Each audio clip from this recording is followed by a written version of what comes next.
Bonjour à tous et bienvenue pour ce nouveau JTech. Le JTech, c'est le meilleur de l'actualité high-tech de la semaine sur 01net TV. Au sommaire cette semaine, on vous dit tout de la nouvelle salle de cinéma 4DX, projection d'eau, fauteuil motorisé. Vivez le film comme jamais.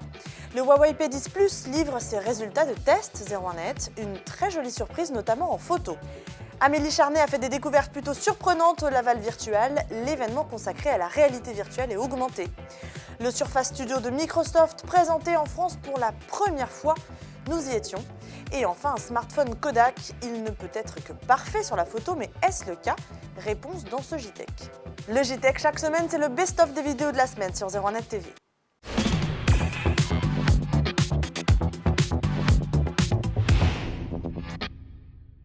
C'est une première en France, une salle de cinéma 4DX. Alors on va beaucoup plus loin que la 3D avec des fauteuils qui bougent, des projections d'air, des projections d'eau.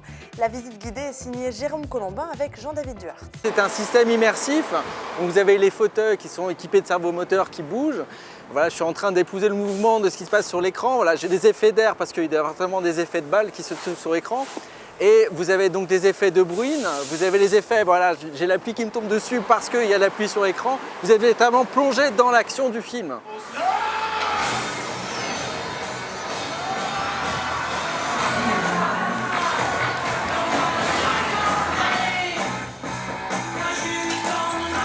Ça reste un cinéma. L'œuvre, encore une fois, reste la même sur l'écran, que ce soit en 2D ou en 3D.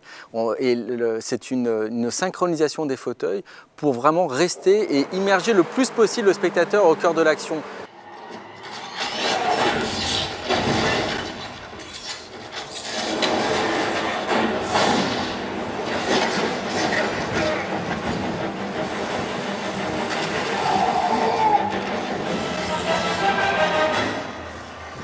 Vous êtes sur un système avec le dernier cri en termes de cabine de projection, en termes de projecteurs, on est sur un système de 4K, vous avez des écrans avec le système Reality, donc vous êtes vraiment dans une salle de cinéma avec tout le confort inhérent à un système de cinéma, le système du son, mais on apporte quelque chose en plus, c'est une dynamique. Vous pouvez voir un film, là on propose actuellement le film comme Kong ou Logan, en fait vous redécouvrez le film d'une autre façon, puisque vous êtes à la fois véritablement plongé au cœur de l'action. Il y a des moments de calme et d'accalmie, les scènes de dialogue, il n'y a pas d'action, il n'y a pas de... Là vous voyez par exemple il y a une scène dialoguée, ça ne bouge pas, par contre il va y avoir une scène de danse, je vais épouser la scène de danse en même temps que les acteurs sur l'écran.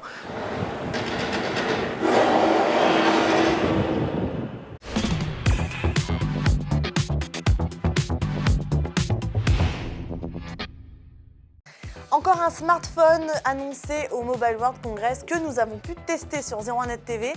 En l'occurrence, il s'agit du Huawei P10 Plus. C'est Raphaël Grabli qui s'en est chargé. Vous allez le voir, il a obtenu une très bonne note, notamment en photo.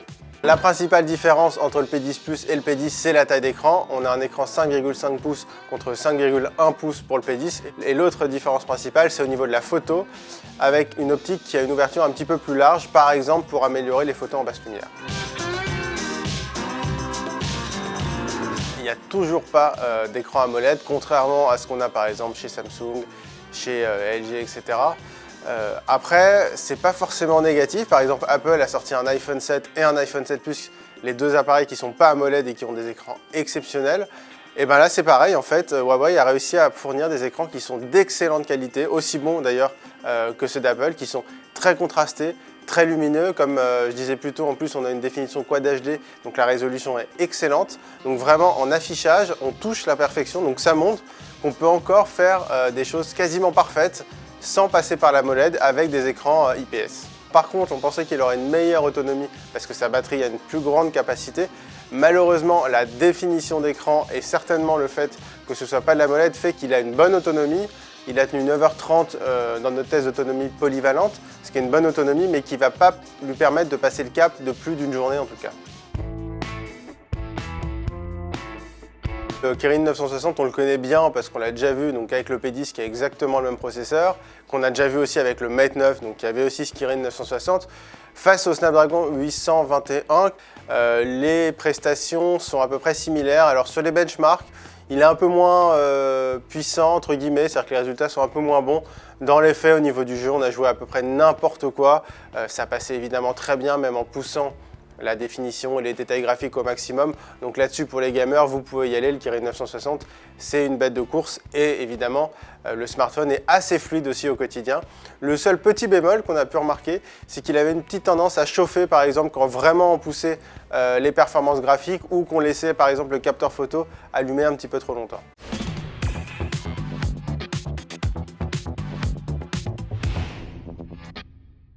Le Laval Virtual, c'est l'événement, le salon international consacré à la réalité virtuelle et augmentée. C'était cette semaine. Amélie Charnet s'y est rendue avec Pierre Thiolin-Pardo. Quelles sont les dernières tendances? Quelles sont les nouveautés qui ont amusé Amélie Charnet? La réponse sur le plateau du 01 Live. Le gouvernement japonais a décidé que pour les Jeux Olympiques de 2020, il fallait inventer des nouveaux jeux et céder des technos pour ça. Donc, il y a des startups qui se sont créées dans ce domaine. Et notamment, là, on voit, en fait, il y a des jeux en équipe où on est tous munis de casques à réalité augmentée, cette fois.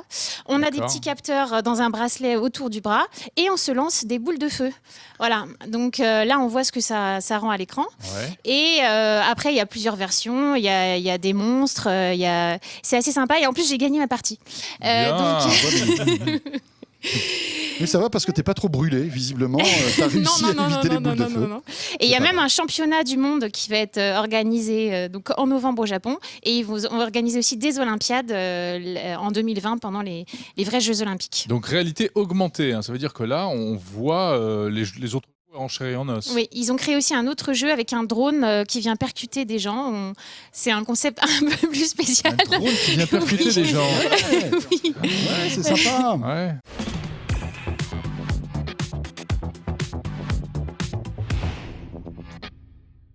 Et on poursuit avec un PC tout en un qui avait suscité beaucoup d'intérêt lors de son annonce. Il s'agit du Surface Studio de Microsoft. Eh bien, il a été présenté en France pour la première fois cette semaine. Aymeric Siméon était présent avec Thomas Remilleret. Aujourd'hui, on est à un événement Microsoft et la star de l'événement, c'est lui, le Surface Studio. Alors tout de suite, on va pas s'emballer, on va simplement vous préciser que ce n'est pas le lancement officiel puisqu'il n'est pas encore disponible en France et qu'il ne sera disponible qu'à la fin de l'année si tout va bien. Alors, le Surface Studio, c'est le tout-en-un de Microsoft, c'est le dernier arrivé dans la famille Surface. Après la Surface Pro 4, le Surface Book, il y a maintenant le Surface Studio. Alors c'est un tout-en-un comme on le disait, avec un écran 28 pouces, une grande définition d'image, tout ce qu'il faut à l'intérieur pour faire tourner toutes les applis des créatifs et qui a une petite particularité, c'est qu'il y a un accessoire qui sera vendu séparément, c'est le Surface Dial, ce petit bouton assez magique qui permet d'avoir des contrôles optimisés dans certaines applications et ainsi rendre la vie des créatifs beaucoup plus facile. Alors l'écran 28 pouces, sa particularité c'est que bien entendu il peut s'abaisser et se relever. Alors ce qui est assez sympa c'est que on va pouvoir le laisser à un degré d'inclinaison assez stable puisque à l'intérieur les pieds ont des ressorts, contre-ressorts etc. qui vont permettre de maintenir la dalle de 5 kg en place. On peut toutefois l'abaisser jusqu'à le poser sur une table et ainsi le transformer en super planche à dessin 2.0, pupitre numérique, vous pourrez trouver tous les noms que vous voulez, il n'y a pas de souci pour créer, a priori Microsoft le vend comme l'un des produits ultimes.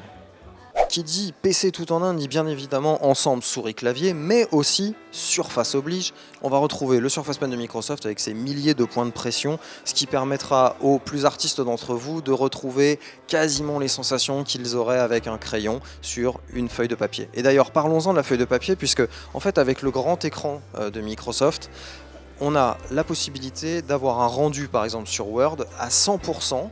Vous avez le rendu d'une feuille A4, c'est-à-dire que ce que vous voyez à l'écran est ce que vous aurez d'imprimer sur votre feuille. Ça c'est plutôt bien pour tous les créatifs qui font notamment de la mise en page, etc. C'est plutôt sympa.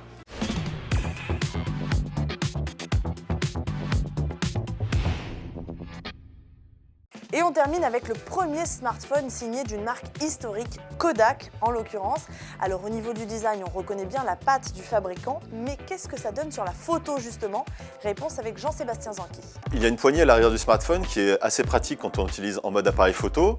En revanche, dès qu'on met l'appareil à la verticale pour l'utiliser comme un smartphone et saisir vraiment du texte sur l'écran, c'est un peu gênant, notamment sur les doigts à l'arrière qui sont bloqués par cette poignée-là. En tant que smartphone pur et dur, le Kodak Ektra a un processeur Mediatek X20 qui est un modèle haut de gamme de cette marque. Donc il n'y a aucun souci vraiment, on peut jouer à des jeux 3D sans problème, il est assez puissant. En revanche, au niveau d'autonomie, là ça va être un petit peu compliqué. On sait que les processeurs Mediatek ne sont pas géniaux en termes d'autonomie. Et donc là, on a mesuré une autonomie de 5h39 seulement en utilisation polyvalente, ce qui est vraiment en dessous de la moyenne sur des téléphones de cette gamme-là. Sur la qualité photo, on attendait beaucoup de ce modèle-là, puisqu'effectivement, avec une marque pareille, ils n'ont pas le droit de se louper.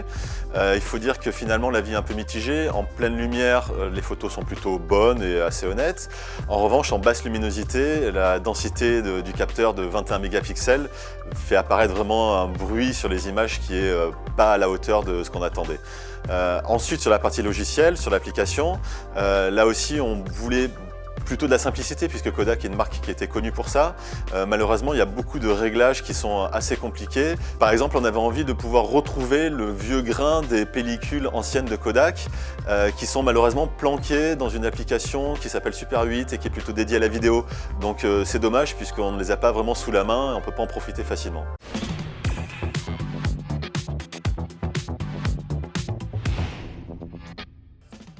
Et c'est la fin de ce JTech. Merci beaucoup de nous avoir suivis. Vous pouvez, comme chaque semaine, nous dire quel sujet vous avez préféré en commentaire. Et puis, bien sûr, n'hésitez pas à liker et à partager cette vidéo. Et moi, je vous souhaite un excellent week-end.